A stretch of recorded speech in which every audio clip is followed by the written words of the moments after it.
नमस्कार साथियों, हमने यानी मुगल रियासत के 3 पार्ट क्लियर कर चुके, 2 पार्ट क्लियर कर चुके थे। एक पार्ट यानी हमने बाबर से स्टार्ट किया था, बाबर के बाद हमने हुमायूं क्लियर कर चुके थे। हुमायूं कल क्लियर किया था। आज हम लेके आए हैं यानी अकबर के बारे में बता रहे हैं। मुगल रियासत जब साथियों मतलब यानी 1556 के अंदर दिल्ली की 3 पन्ना की सीढ़ियों से गिरकर हुमायूं की मृत्यु हो जाती है। उस समय यानी उसकी एकमात्र संतान अकबर थी। अकबर का राज्याभिषेक यानी होता है। अकबर 1556 के अंदर मतलब राज्याभिषेक होता है। 1605 तक इसका टाइम पीरियड रहता है। जब अकबर का राज्याभिषेक हुआ था उस समय से पहले मैं बता रहा हूँ, अकबर के पिता का नाम यानी अकबर के पिता का नाम हुमायूं था। हुमायूं था और माता का नाम यानी इसकी माता का नाम हमीदा बानो बेगम था। हमीदा बानो बेगम था। हमीदा बानो बेगम यानी हिंदाल के आध्यात्मिक गुरु थे। हिंदाल यानी अकबर का चाचा था और हुमायूं का भाई था। हिंदाल के आध्यात्मिक गुरु थे मीर बाबा दोस्त मीर अली जामिल। अकबर की पुत्री हमीदा बानो बेगम थी और हमीदा बानो बेगम से इसका मतलब यानी का हुमायूं का विवाह होता है 1541 के अंदर और 1542 के अंदर यानी इसका जन्म होता है हमीदा बानो की कोख से यानी राणा वीर शाह अमरकोट के महल के अंदर होता है। वीर शाह के महल में होता है। तो उस वक्त मतलब अकबर का यानी हुमायूं का भाग्य खुल जाता है और हुमायूं उस समय से पहले मतलब उसका पूरा मतलब टाइम पीरियड चल रहा था, वो युद्ध हारता जा रहा था। उसके बाद मतलब उसका टाइम पीरियड सी होता है। अब मतलब 1556 के अंदर उसकी मृत्यु के बाद हम बात करें तो यानी हुमायूं ने मतलब क्या किया था कि अकबर को मतलब यानी बैरम खान के संरक्षण में रखा था। जब बैरम खान को यानी पंजाब अभियान के दौरान भेजा गया था, पंजाब अभियान में भेजा गया था, उस समय हुमायूं ने निर्णय लिया था क्योंकि अकबर को कहा कि आप यानी बैरम खान के साथ जाइए, क्योंकि बैरम खान के साथ इसलिए भेज रहा था क्योंकि वो मतलब दूसरे जगह अपने समाज के विस्तार के लिए अभियान छोड़ रखा था। गुजरात का है, महाराष्ट्र का इस तरह के अभियान छोड़ रखे थे और इसके दुश्मन बहुत ज्यादा लोग फट चुके थे। दुश्मन यानी अकबर का उसका भाई उसका मतलब हुमायूं का भाई हिंदाल ने फट चुका था दुश्मन। तो हिंदाल ने क्या किया था, उसको मतलब काबुल के किले पर उल्टा लटका दिया था और हिंदाल को मतलब फिर हुमायूं ने उसकी आंखें फोड़ दी थी इस कारण से बचाया। और बैरम खान एक बहुत महान शक्ति थी और बैरम खान को इसके नेतृत्व में यानी दक्षिण की ओर भेज दिया था, पंजाब अभियान की ओर भेज दिया था। जब पंजाब अभियान के अंदर इनको पता लगा यानी हुमायूं का डेथ हो चुकी है, तब पंजाब के अंदर ही गुरदासपुर जिला आता है। गुरदासपुर जिला के कालानौर नामक स्थान पर यानी हुमायूं के पुत्र अकबर का बैरम खान मतलब कि एक राज्याभिषेक कर देता है और औपचारिक राज्याभिषेक करता है। तो उस समय दिल्ली के अंदर सीधा डायरेक्ट हम दिल्ली में चले जाते हैं। वहां से दिल्ली के अंदर यानी उस समय हेमू नाम का एक हिंदू व्यक्ति था, उसने अपने आप को स्वतंत्र रियासत घोषित कर दी थी यानी दिल्ली के अंदर। वो मतलब बोलता है कि अगर किसी को कोई दिक्कत है तो वो हमसे मतलब मिले, कांटेक्ट करे। यानी हेमू वो एक अंतिम हिंदू शासक था जो दिल्ली सल्तनत को अपना स्वतंत्र राज्य घोषित करता है और अपनी गद्दी पर मतलब अपना हक जमाने को दावेदार पेश करता है। उस समय उसको ये पता नहीं था कि अकबर तो बाल्यकाल है, अकबर तो छोटा है अभी, मगर जो इसके साथ शक्ति लेगी हुई है बैरम खान ये बहुत खतरनाक चीज है। बैरम खान बोलता है पहले तो इसकी कब्जी बैठते हैं। बैरम खान मतलब सीधा दिल्ली जाता है, दिल्ली जाकर हेमू से कांटेक्ट करता है, हेमू से कहता है कि तू दिक्कत मतलब किसी की प्रॉब्लम होती है वो सॉल्व करता है। बोला मेरी प्रॉब्लम सॉल्व कर। तो हेमू बोलता है तेरे क्या प्रॉब्लम है? बोला सबसे बड़ी प्रॉब्लम तू ही है मेरी। तो हेमू को जब पता लगता है कि बैरम खान इसके पीछे है तो हेमू भाग जाता है वहां से। यानी कहां से? पानीपत का युद्ध होता है द्वितीय। साथियों पानीपत का युद्ध होता है, द्वितीय युद्ध होता है। वो द्वितीय युद्ध अकबर तो नहीं लड़ता, अकबर की तरफ से यानी हेमू लड़ता है। हेमू युद्ध लड़ता है तो हेमू के युद्ध लड़ता है अकबर की ओर से बैरम खान और बैरम खान इस युद्ध के अंदर जीत जाता है। बैरम खान जीतने के बाद हेमू भाग जाता है वहां से। ये वैसे अकबर ने खुद ने नहीं लड़ा था, अकबर मतलब यानी अकबर की ओर से बैरम खान ने हेमू की तरफ से युद्ध लड़ा था। ये बात सत्य नहीं है, ये जीत जाता है। साथियों पानीपत का एक युद्ध पहले भी हुआ था, यानी पहले 1526 के अंदर हुआ था, यानी बाबर ने लड़ा था, इसके दादा ने लड़ा था उस समय। और पानीपत का दूसरा युद्ध ये लड़ता है। पानीपत का तीसरा युद्ध अहमद शाह अब्दाली और मराठों के मध्य युद्ध होता है वो। यानी पानीपत के 3 युद्ध है। जब मैं आगे को पानीपत का टाइम पीरियड आएगा यानी उस समय मैं आपको मराठों के बारे में बताऊंगा, इसके बारे में बता रहा हूं। पहले मैंने पानीपत का प्रथम युद्ध के बारे में बता चुका क्योंकि टाइम खराब करने में कोई फायदा नहीं है। तो साथियों बोल लो इसके बाद जब मतलब ये 1556 के अंदर ये युद्ध लड़ लेता है। 1556 के बाद मतलब मान लो आपने 1560 यानी 61 के अंदर यानी मालवा की ओर प्रस्थान करता है, मालवा की ओर प्रस्थान करता है अकबर मालवा की ओर 1560 से 61 की ओर मतलब मालवा की ओर प्रस्थान करता है। मालवा यानी मालवा के अंदर भी इसका बहुत बेहतरीन होता है। मालवा के अंदर यानी बाज बहादुर राज कर रहा था, उसमें बाज बहादुर राज कर रहा था और बाज बहादुर के साथ अकबर का युद्ध होता है और बाज बहादुर मतलब उसका युद्ध के अंदर मारा जाता है। उसकी मतलब यानी छतरी होती है, वो मतलब समाधि होती है, वो क्षिप्रा नदी एमपी में होती है, उज्जैन के अंदर क्षिप्रा नदी। साथ ही के साथ मैं बता देता हूँ कि यानी एमपी में क्षिप्रा नदी के किनारे उज्जैन में यानी वीर दुर्गादास राठौर की भी छतरी बनी हुई है, वहीं इसकी बनी हुई है। तो ये स्टेट के साथ कुछ बना हुआ है आपके साथ। तो इसके बाद मैं बता रहा हूँ अकबर के यानी पहले मैं नवरत्नों के बारे में लेके आ रहा हूँ आपको। नवरत्नों के बारे में आपने बहुत सी ट्रिक पढ़ी होगी, मगर मैंने जो आपको बताई है यानी एक ट्रिक मेरी नवरत्न के बारे में अकबर की यानी BAT यानी बात में MDH BAT और बात में MDH। तो B से बन गया मतलब साथियों बीरबल बन गया और A से बन गया अबुल फजल एंड फैजी और T से टोडरमल हो गया। B खाली रह गया। A से अब्दुल रहीम खान और T से तानसेन बन गया कंठम का वाणी विलास की उपाधि मिली थी उसको। और मैं से मान सिंह बन गया फिर E खाली रह गया और इसके बाद D से बन गया दो मूला प्याज, ये इसका रसोइया था। और H से बन गया हुमाम। साथ ही ये तो नवरत्न आते हैं, इसके नवरत्न जो यानी अकबर के थे सबसे मतलब इसमें मान सिंह को 7000 मनसबदारी दी गई थी उसमें, यानी 7000 मनसबदारी यानी अकबर ने इसको दी थी। मनसबदारी प्रशासनिक सहायता से देखी जाए 1567 के अंदर अकबर मनसबदारी योजना चलाता है। 1567 के अंदर मनसबदारी योजना चलाता है। मनसबदारी प्रणाली के अंदर यानी अगर आपको क्वेश्चन पूछे तो सबसे बड़ा मनसबदार कौन था, तो सबसे बड़ा मनसबदार अगर आपको पूछे तो 7000 मनसबदार यानी मिर्जा अजीज ओका को दिया जाता है, मिर्जा अजीज ओका।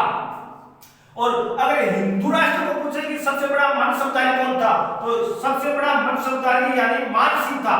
मान सिंह यानी अकबर का सबसे विश्वास पात्र और दूसरा सेकंड यानी बीकानेर रियासत का कल्याण सिंह का पुत्र यानी राय सिंह सबसे विश्वास पात्र दो एक राजा थे। साथियों बाद में आगे क्यों लेके जा रहा हूँ, मैंने मनसबदारी प्रणाली से हटाकर 1560 के अंदर मैं लेके जा रहा हूँ आपके बाद।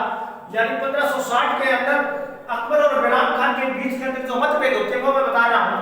अब बैराम खान मतलब यानी इसका मतलब खास व्यक्ति था और बैराम खान वजीर था। इसका वजीर बोलते हैं मतलब प्रधानमंत्री को वजीर बोलते हैं। तो साथियों उस समय यानी 1560 से यानी 62 तक 1560 और मतलब 62 तक यानी हरम सरकार यानी एक हरम दल आया था। हरम दल या कहीं मैं मतलब ऐसे मान लो पेटीकोट सरकार, इसको पेटीकोट की सरकार बोलते हैं। ये हरम दल चला रही थी यानी इसकी एक अजीज नाम की एक लड़की थी और मुराद खान एक इसका भाई था और अजीज नुमा एक इसकी मतलब माता थी। अजीज नुमा ये मतलब चला रही थी। तो इसके तहत मतलब कि ये हरम का शिकार हो जाता है, मतलब यानी स्त्रियों के बीच में रहने लगता है। अकबर यानी अयाशी हो जाता है एक नंबर का। बैराम का इसको कहता है कि मान तू अगर ये मेरी बात मान ले, क्योंकि ये मतलब तेरे पिता ने भी ये हरकत की थी और तू भी ये हरकत कर रहा है, तो आपके लिए ये सही नहीं रहेगा। तो बैराम खान को भरे दरबार में बेइज्जती कर यानी अकबर वहां से भगा देता है। 2 साल बाद पेटीकोट सरकार समाप्त होती है, तब बैराम खान अकबर के समझ में आता है। अकबर बैराम खान के पास जाता है, बैराम खान से बोलता है मुझे माफ कर और तुम मेरे राज दरबार में आ, मेरा प्रशासनिक कार्य संभाल, तुम वजीर का पद संभाल। तब वो बैराम खान कहता है कि मैं संन्यास ले चुका हूं, जो व्यक्ति संन्यास लेता है वो दोबारा नहीं आता है। अकबर नहीं मानता है। अकबर कहता है या तो तुम मेरा वजीर का पद संभाल ले, वरना तुम यानी सिनार नाम की रियासत है वो संभाल ले। अगर ये दोनों नहीं संभाल रहा है तो मेरे खर्चे पर चल और तू यानी मक्का और मदीना की मतलब है यात्रा करके आ, मक्का और मदीना की। अब जाहिर सी बात है बैराम खान मक्का और मदीना की यात्रा शुरू करेगा। बैराम खान यानी यहाँ से राजस्थान से गुजरात आता है, गुजरात से पाटन नामक स्थान से होकर गुजर रहा था। उस समय मुबारक खान नाम का एक व्यक्ति था। मुबारक खान क्या करता है, बैराम खान की हत्या कर देता है। कारण क्या था? 1555 के अंदर एक पछवाड़ा का युद्ध हुआ था। बैराम खान ने यानी वालिद खान के पिता को मार दिया था। इसका बदला लेने के लिए ये बैराम खान का कत्ल कर देता है। और बैराम खान का मतलब इसकी कत्ल का पता लगता है अकबर को, तो अकबर बहुत दुखी होता है। अकबर दुखी होता है तो अकबर ये बात कहता है कि ये तो बहुत बुरा काम हुआ भाई। अब राजा का फर्ज बनता है कि उसका परिवार जो बेघर हो गया उसको संभालो। अब बैराम खान के एक पत्नी थी जिसका नाम था सलीमा बानो, और एक पुत्र था अब्दुल रहीम। ये दो इसके घर में सदस्य थे। अब बाबर ये सोचता है अकबर सोचता है कि बेघर हो गए। अब अकबर कहता है बेघर नहीं होने दूंगा। अब सलीमा से अकबर उसकी यानी बैराम खान की पत्नी थी सलीमा बानो बेगम, विधवा पत्नी से विवाह कर लेता है। और उसका लड़का होता है उसको मतलब फारसी का ज्ञाता बनाता है और उसे मतलब फारसी भाषा सिखाता है, दरबार में अच्छा स्थान देता है और इसे खाने खाना की उपाधि देता है। खाने खाना तो उपाधि थी बैरम खान की, खाने खाने की उपाधि इसको देता है, अपने नवरत्न में शामिल करता है। इस तरह मतलब अकबर काफी अपना समय बीतता गया। तो अकबर ने सोचा एक बार यानी रात को समय सोता था तो अकबर को सपना आता है। सपने में वो एक यात्रा कर रहा है यानी ख्वाजा साहब की मतलब ख्वाजा पीर मोइनुद्दीन चिश्ती अजमेर दरगाह वाले उसके स्वप्न में आते हैं। तो वो मतलब कहता है यार ख्वाजा इतना बड़ा आदमी है, वो मेरे स्वप्न में आए, क्यों ना मैं यात्रा की सोच रहा था या कुल्लू जाऊं या मनाली जाऊं, शिमला जाऊं, हिमाचल जाऊं, चंडीगढ़ जाऊं, कहां जाऊं। तो इसलिए वो सोचता है कि हम ख्वाजा की ओर चलते हैं। अगर यानी आगरा से अगर आपको ख्वाजा पीर मोइनुद्दीन चिश्ती की दरगाह पर जाना पड़ेगा तो पहले यानी आमेर यानी ढूंढाड़ रियासत से होकर जाना पड़ेगा। और ढूंढाड़ में उस वक्त राज कर रहा था बारमल कचौवस का शासक। बारमल राज कर रहा था उस वक्त यानी बारमल राज कर रहा था। बारमल के घर के अंदर गृह कलेश चल रहा था। तो बारमल ये बात सोच रहा था अगर मुझे कोई बड़ी शक्ति मिल जाए तो मैं बड़ी शक्ति का साथ लेकर यानी अपने मतलब गृह कलेश को मिटा सकता हूँ। अब बारमल को पता चलता है कि अकबर इसमें मोटी शक्ति है यानी मुगलिया रियासत की दिल्ली में राज कर रहा है। तो अकबर यानी इसको ये भी पता लगता है गुप्त संदेशों से कि अकबर ख्वाजा मोइनुद्दीन चिश्ती की दरगाह पर जा रहा है। तो ये बात अपने सैनिकों से कहता है कि अकबर आए तो उसको मेरे को बताना, मैं उससे मिलूंगा। यानी अकबर जब निकल जाता है अजमेर की ओर, सांबर में जाकर उसको पता लगता है, सांबर में अकबर जाता है मिलने और अकबर से इसकी बात करवाता है। चंताई खान नाम व्यक्ति, चंताई खान से मिलवाता है। अकबर से मिलने के बाद वो अकबर से कहता है कि जापना मैं बारमल कचौवस का शासक अपनी पुत्री हरकुबाई यानी जोधाबाई का विवाह आपसे करना चाहूंगा। अकबर बोलता है यार तेरा दिमाग खराब है, मैं पेटीकोट सरकार से यानी हरमदल से मसान निकला हूं और धार्मिक यात्रा पर जा रहा हूं और तू मेरा फिर उसी में लेके जा रहा है। मेरा बाप किसी में चला गया, मैं किसी में जा रहा हूं, अरे भाई मुझे शादीवादी नहीं करनी है। तब वो नहीं मानता है, पूरी जिद करता है कि अकबर जी आओ है। तब अकबर कहता है कि मैं एक बार ख्वाजा पीर मोइनुद्दीन चिश्ती की दरगाह पर जा रहा हूं और दरगाह पर जाने के बाद आते वक्त सांबर में मैं आपसे मतलब यानी रोटी और बेटी का संबंध स्थापित करूंगा, आपसे रिश्तेदारी बनाऊंगा। साथियों ख्वाजा पीर मोइनुद्दीन चिश्ती की दरगाह आती है तो इसके बारे में एक्सटेंडोज में बता देता हूं। ख्वाजा पीर मोइनुद्दीन चिश्ती की दरगाह जब भी हम अंदर एंट्री करते हैं उसमें वहां पर 3 चौराहे लगते हैं। सिर्फ 4 सड़क मिलती है, 4 सड़क से यानी एक दिल्ली गेट दिखता है, नागौर गेट दिखता है। दिल्ली गेट से अकबर यानी ख्वाजा पीर मोइनुद्दीन चिश्ती की दरगाह में जाता है, प्रवेश करता है। उस वक्त राइट हैंड की तरफ से यानी उसमें एक देग रखी होती है, कढ़ाई रखी होती है, वो 80 मण की देग है। और लेफ्ट हैंड के साइड के अंदर एक देग है, कढ़ाई लगाई हुई है, 40 मण की है। वो 40 मण की जहांगीर देता है, इसका पुत्र जहांगीर यानी सलीम जोधाबाई का पुत्र होता है। अक्सर बताया जाता है उल्लेख मिलता है साथियों ये जो मतलब 80 मण की कढ़ाई है इसके अंदर मतलब बीच का जो थल्ला है और साइड के जो स्थान है वहां पर कितने भी लकड़ी लगा दो, कितने भी आग जला दी जाए वो जगह अभी आज तक ठंडी रहती है, गर्म नहीं होती है। कारण ये है कि उस समय जो भोजन पक रहा था उसमें देख के अंदर कुछ किसी समय तो वहां पे एक औरत खड़ी थी, औरत के हाथ से बच्चा मतलब उनका निकल जाता है, वो बच्चा उस देख में गिर जाता है। तब वो एक लेडीज होती है उस दरगाह में आवाज लगाती है या ख्वाजा मोइनुद्दीन चिश्ती या आका या मेरे अल्लाह ये क्या हुआ, ये ऐसे कैसे हो चुका है, यानी जो भी हो मेरे बच्चे को सुरक्षित बाहर निकालो। जब यानी कहते हैं कब्र को खुदा की खुदाई नहीं हो पाई और कब्र को चीरती हुई ये शक्ति आई, जहां जाओ वो बच्चा गिरा, जहां जाओ यानी पैंदे में गिरा तो पैंदा जगह पानी की तरह ठंडा हो गया, जहां जहां बच्चे के पांव लगे वो मतलब उस कढ़ाई के अंदर आज भी ठंडी रहती है। ये बात कहते हैं ख्वाजा पीर की ये शक्ति थी। चलो ये तो बात है उल्लेख मिलता है साथियों, दंत कथा है, ये कहीं किसी में लिखी हुई नहीं है। जब अकबर वहां से दर्शन करने के बाद यानी दरगाह से वापस आता है यानी